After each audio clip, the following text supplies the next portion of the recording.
بسم الله الرحمن الرحيم وبه قال حدثنا بشر بن معاذ العقدي البصري قال حدثنا أبو عوانة عن زياد بن علاقة عن أسامة بن شريك قال قالت الأعراب يا رسول الله ألا نتداوي قال نعم يا عباد الله تداووا فإن الله لم يضع داء له شفاء إلا داء واحدا فقالوا يا رسول الله وما هو قال الهرم. یہ حضرت اسامہ ابن شریک سے مروی ہے، وہ روایت کرتے ہیں کہ دیہات کے رہنے والے کچھ حضرات نے حضور علیہ السلام سے عرض کیا، اللہ کے رسول کیا ہم علاج معالجہ کروائیں، یعنی بیماری کی صورت میں ہم علاج کروایا کریں؟ آپ علیہ السلام نے فرمایا جی ہاں اے اللہ کے بندو علاج کرواؤ، اور آپ علیہ السلام نے یہ بھی فرمایا کہ فإن اللہ لم یضع داء الا وضع له شفاء او دواء، اللہ پاک نے کوئی بیماری ایسی نہیں رکھی کہ اس کی شفا نہ ہو یا اس کا علاج موجود نہ ہو، یعنی جو بیماری اللہ پاک نے اتاری ہے، جو بیماری اللہ پاک نے رکھی ہے اس کے لیے شفا بھی ہے، اور اس بیماری کا علاج بھی ضرور اللہ پاک نے رکھا ہے، موجود ہے، سوائے ایک مرض کے، یعنی اس کا علاج نہیں ہے۔ انہوں نے عرض کیا اللہ کے رسول وہ کون سا مرض ہے جس کا علاج ہی نہیں ہے؟ آپ علیہ السلام نے فرمایا الحرم، بڑھاپا۔ بڑھاپا ایسا مرض ہے کہ اس کا کوئی علاج موجود نہیں ہے۔ یہاں سے کتاب الطب کا آغاز ہو رہا ہے۔ رمضان المبارک سے قبل جو درس حدیث کی ترتیب تھی تو کتاب البر والصلہ چل رہا تھا،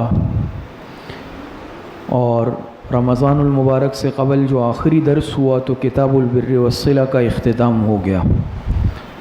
آج کے درس سے بالکل نیا موضوع اور نیا باب شروع ہو رہا ہے، اور یہ باب ہے کتاب الطب کے نام سے۔ طب آپ حضرات سب جانتے ہیں، آج کل ہم اس کو میڈیکل کہتے ہیں، علاج معالجہ کہتے ہیں، اور عربی میں اس کو طب کہتے ہیں۔ اب آج کے درس میں چند باتیں سمجھ لیں، باقی انشاءاللہ آگے دروس میں اس پر وقتاً فوقتاً بات عرض کریں گے کہ طب کسے کہتے ہیں، طب کی تعریف کیا ہے، طب کی اقسام کون کون سی ہے، اسی طریقے سے علاج معالجے کا شرعی حکم کیا ہے، اس پر انشاءاللہ کچھ مختصراً بات عرض کریں گے۔ قرآن کریم میں اللہ پاک ارشاد فرماتے ہیں وَإِذَا مَرِضْتُ فَهُوَ يَشْفِينِ، اسی طرح اللہ پاک نے ارشاد فرمایا وَنُنَزِّلُ مِنَ الْقُرْآنِ مَا هُوَ شِفَاءٌ وَرَحْمَةٌ لِّلْمُؤْمِنِينَ۔ ایک جگہ اللہ پاک ارشاد فرماتے ہیں قُلْ هُوَ لِلَّذِينَ آمَنُوا هُدًى وَشِفَاءٌ۔ اسی طرح اللہ پاک نے ارشاد فرمایا وَيَشْفِي صُدُورَ قَوْمٍ مُؤْمِنِينَ۔ مختلف آیتیں ہیں، اور احادیث مبارکہ، ایک حدیث میں آتا ہے آپ علیہ السلام نے ارشاد فرمایا، بخاری شریف کی روایت ہے، کوئی بیماری اللہ پاک نے ایسی نہیں اتاری کہ جس کا علاج نہ ہو۔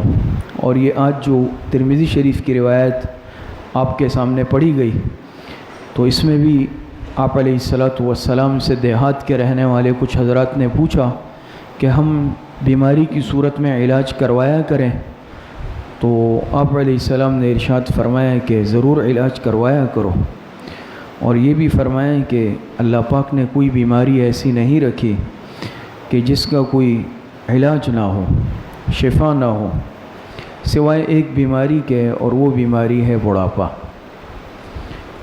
بنیادی بات شروع ہونے سے پہلے اس بات کی وضاحت اب سمجھ لیں کہ حدیث میں آپ علیہ السلام نے فرمایا کوئی بیماری ایسی نہیں ہے جس کا علاج موجود نہ ہو، یعنی جو بیماری دنیا میں موجود ہے، جس قسم کی بیماری موجود ہے یہ بات طے ہو گئی ہے کہ اس کا علاج بھی ضرور موجود ہے۔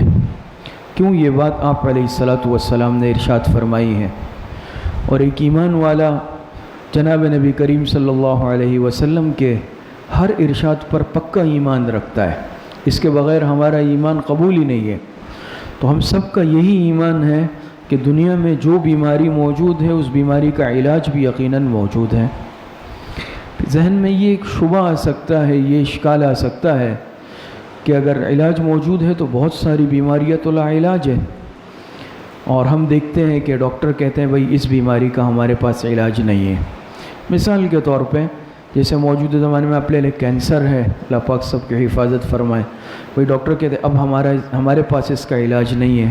آج کل جیسے موجود ہے وبائی صورتحال ہے، کہتے ہیں بھئی اس کا کوئی علاج نہیں ہے، اور بہت ساری بیماریاں ہیں تو اس کا کوئی علاج دنیا کے کسی ملک میں نظر نہیں آتا، کسی بڑے سے بڑے ماہر ڈاکٹر کے پاس، اسپیشلسٹ کے پاس نظر نہیں آتا۔ لیکن آپ علیہ السلام نے فرمایا کہ کوئی بیماری ایسی نہیں ہے جس کا علاج موجود نہ ہو۔ تو شبہ حضرات کے سمجھ میں آ گیا ہوگا اشکال، تو دیکھیں اس کا جواب سمجھ لیں۔ ایک ہے اس بیماری کے علاج کا ہونا، دوسرا ہے اس علاج کا دریافت ہو جانا۔ اس علاج کا دریافت ہو جانا دو الگ الگ چیزیں ہیں نا۔ ایک یہ کہ اس بیماری کا علاج ہے، دوا موجود ہے، دوسرا یہ کہ یہ دوا دریافت بھی ہوئی ہے یا نہیں، اس علاج پر ڈاکٹر، حکیم، طبیب یہ مطلع ہو چکے ہیں یا نہیں، یہ الگ بات ہے۔ تو یہ بات سمجھ لیں کہ دنیا میں جتنی بیماریاں ہیں، چھوٹی سی چھوٹی بیماری سے لے کے بڑی سے بڑی موذی مرض تک، ہر بیماری کا اللہ پاک نے علاج بھی رکھا ہے، موجود ہے۔ لیکن یہ الگ بات ہے کہ اب اس کا علاج ابھی تک انسان دریافت کر سکا ہے یا نہیں، یہ الگ بات ہے۔ تو بہت ساری بیماریاں بھی ایسی ہیں کہ جس کے علاج تک ہم پہنچے نہیں ہیں، ہمارے معالجین، طبیب، ڈاکٹر یہ اس پر مطلع نہیں ہو سکے ہیں، لیکن یہ پکی بات ہے، ہمارے اس پر ایمان ہے کہ اس کا علاج موجود ضرور ہے۔ کینسر ہوا، کرونا ہوا یا کوئی بھی بیماری ہوئی، جیسے کہتے ہیں کہ بھئی اس کا کوئی علاج نہیں ہے، تو ایسا نہیں ہو سکتا کہ نہیں ہے، اس کا علاج ہے، لیکن اس کے علاج اب تک دریافت نہیں ہو سکا۔ تو بہت ساری بیماریاں آپ حضرات آئے دن پڑھتے ہیں نا، رپورٹیں آتی ہے اور مضامین آتے ہیں کہ بھئی فلاں بیماری کا علاج 20 برس بعد دریافت کر لیا گیا۔ پہلے دیکھیں بہت ساری، یہ جو مثال کے طور پہ ٹی بی ہے، 20-25 سال پہلے اس کا بھی علاج نہیں تھا، یہ علاج تھا، اب اس کا کورس آتا ہے سال کا 6 مہینے کا، وہ کورس کر لیں، ٹی بی ختم ہو گئی بالکل۔ اور بہت ساری بیماریاں ہیں چند سال پہلے ہم دیکھتے ہیں اس کا کوئی علاج نہیں تھا، آج اس کا جدید علاج موجود ہے۔ اسی طرح یہ بیماریاں آج ہے، ہو سکتا ہے آئندہ وقت میں، آئندہ چل کر کچھ عرصے بعد اس کا علاج بھی آ جائے گا۔ اب بھی جیسے یہ موجودہ صورتحال ہے تو مختلف ممالک سے رپورٹیں آتی ہیں کہ بھئی فلاں ملک کے ڈاکٹروں نے کرونا کا علاج دریافت کر لیا، اس کی ویکسین بنا لی، ایسا ہے نا۔ تو یہ سمجھ لیں کہ اس کا علاج ہر بیماری کا ہے، لیکن یہ الگ بات ہے کہ اس بیماری پر اب تک ہم علاج پر مطلع نہیں ہو سکے۔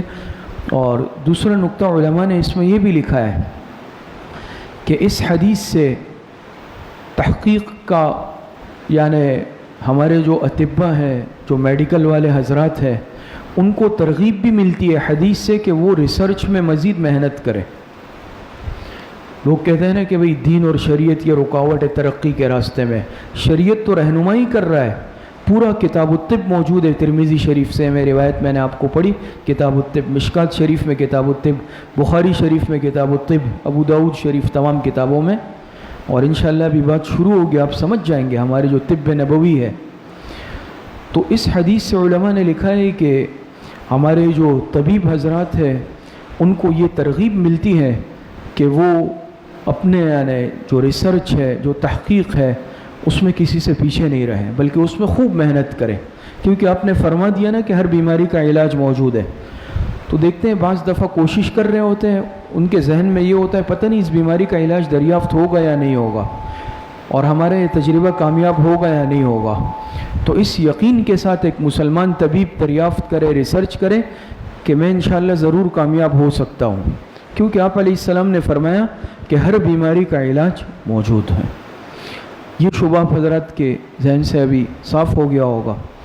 اصل موضوع کی طرف آتے ہیں۔ طب کے معنی کیا ہے؟ طب کے لغوی معنی کیا ہے؟ طب کے اصطلاحی معنی کیا ہے؟ طب کے مختلف معنی بیان کیے گئے ہیں۔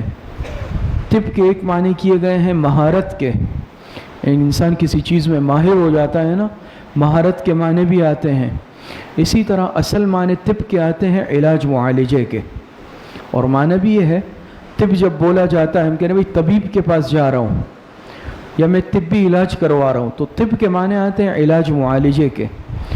اس کا ایک معنی محققین نے، علماء نے جادو اور سحر کا بھی لکھا ہے کہ طب کے معنی جادو سحر کے بھی ہے، اور حدیث مبارکہ میں بھی آتا ہے کہ جب حضور علیہ الصلاۃ والسلام پر جادو ہوا تو آپ علیہ الصلاۃ والسلام کے متعلق کیا فرمایا کہ مطبوب، کہ جادو کیا گیا ہے ان پر۔ مطبوب معنی مسحور، مطبوب ای مسحور، کہ ان پر جادو کیا گیا ہے، یہ مسحور ہے۔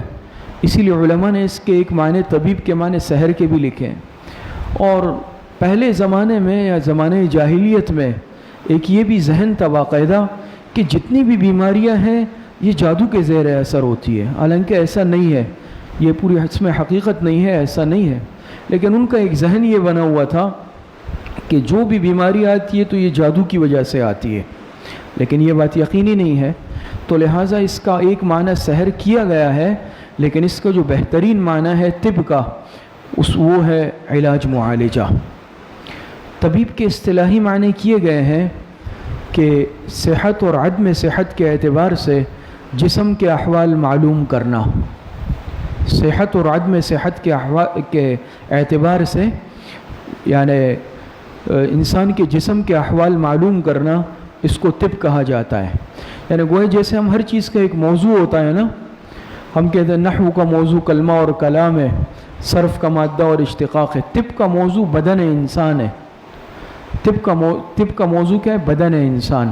صحت اور عدم صحت کے اعتبار سے انسان کے بدن کے احوال سے بحث کرنا، معلوم کرنا، اس پر تحقیق کرنا، یہ طب کہلاتا ہے۔ دوسری بات آج کے درس میں سمجھ لیں کہ دیکھیں طب کی بنیادی طور پر علماء نے لکھا ہے 2 قسمیں ہیں۔ کتنی؟ 2 قسمیں ہیں۔ ایک کہلاتا ہے طب الارواح، دوسرا کہلاتا ہے طب الابدان۔ طب الارواح اور طب الابدان، ابدان بدن کی جمع ہے۔ طب الارواح کا تعلق تو انبیاء کرام سے ہے، جیسے قرآن اور حدیث میں انسان کے جو روحانی امراض ہوتے ہیں تو اس کو قرآن اور حدیث نے بیان کیا ہے۔ دیکھیں مرض 2 قسم کے ہیں نا، ایک ہوتا ہے طب الارواح، روح کا علاج۔ روح کا علاج تو معلوم ہوا کہ روح بھی بیمار ہوتی ہے، روح کو بھی بیماری۔ ہمارا یہاں موضوع ہوگا طب الابدان۔ طب الارواح پر تو ابھی تک جتنی کتاب البر والصلہ بیان ہوا، جھوٹ کا بیان، خیانت کا بیان، دھوکے کا بیان، نظر کے غلط استعمال کا بیان، زبان کے غلط استعمال کا بیان، یہ سب آپ سمجھ لیں کوئی یہ طب الارواح تھا۔ یہ روحانی امراض کا بیان اب تک چل رہا تھا، جتنا رمضان سے پہلے کئی مہینے تک اس ہوئے۔ تو ایک ہے طب الارواح، اس کا تعلق قرآن اور حدیث سے ہے، اس کا تعلق انبیاء سے ہے۔ انبیاء نے بتایا کہ بھئی انسان کو کون کون سے امراض ہوتے ہیں۔ جھوٹ بولنا گناہ ہے، قرآن اور حدیث سے ثابت ہے نا۔ خیانت کرنا غلط ہے، فلاں فلاں چیزیں نفاق کی علامت ہے۔ یہ وہ بیماریاں ہیں جو انسان کی روح سے وابستہ ہوتی ہے، اور اس کا تعلق قرآن اور حدیث سے ہے، اور انبیاء کرام سے گویا کہ اس کا تعلق ہے، وحی سے اس کا تعلق ہے۔ یہ کہلاتا ہے طب الارواح۔ دوسرا ہے طب الابدان۔ طب الابدان بدن کو مرض کا لاحق ہونا، انسان کے بدن کو کوئی مرض لاحق ہو جائے، جیسے اب ہماری یہ جو طب ہے یا میڈیکل ہے یہ طب الابدان ہے، طب الارواح تو نہیں ہے نا۔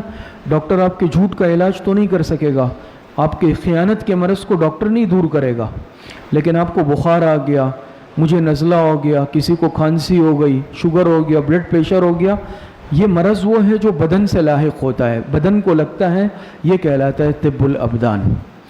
پھر طب الابدان کی 2 صورتیں ہیں۔ طب الابدان 2 قسم پر ہے، ابتدائی طور پر یہ سمجھ لیں۔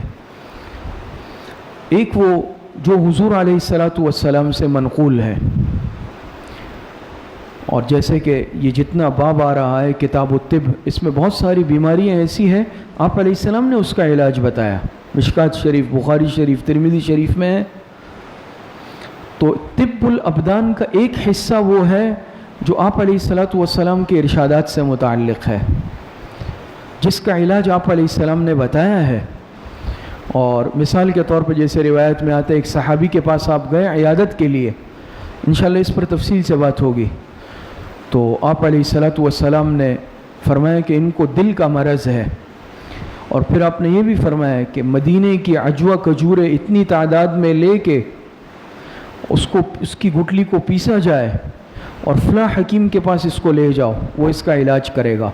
آپ نے دیکھے مرض بھی بتایا، مرض کا علاج بھی بتایا، طریقہ علاج بھی بتایا، ڈاکٹر کی نشاندہی بھی فرمائی۔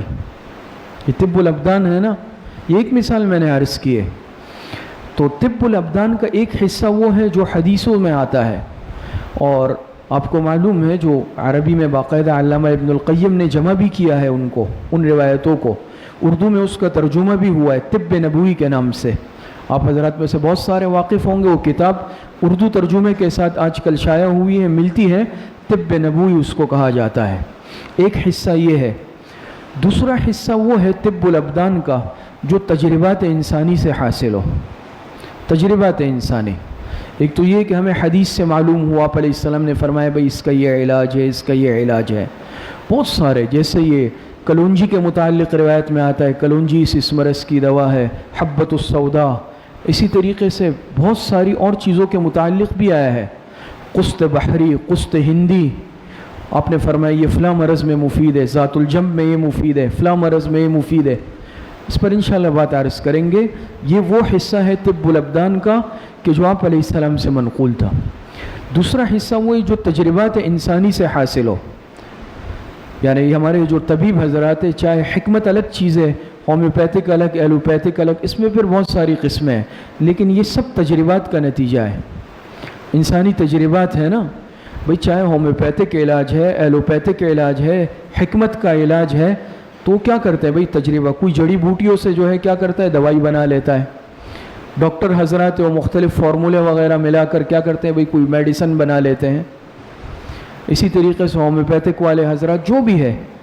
تو دوسرا حصہ ہے، امید ہے آپ حضرات سمجھ رہے ہوں گے، وہ تجربات انسانی سے حاصل ہوتا ہے۔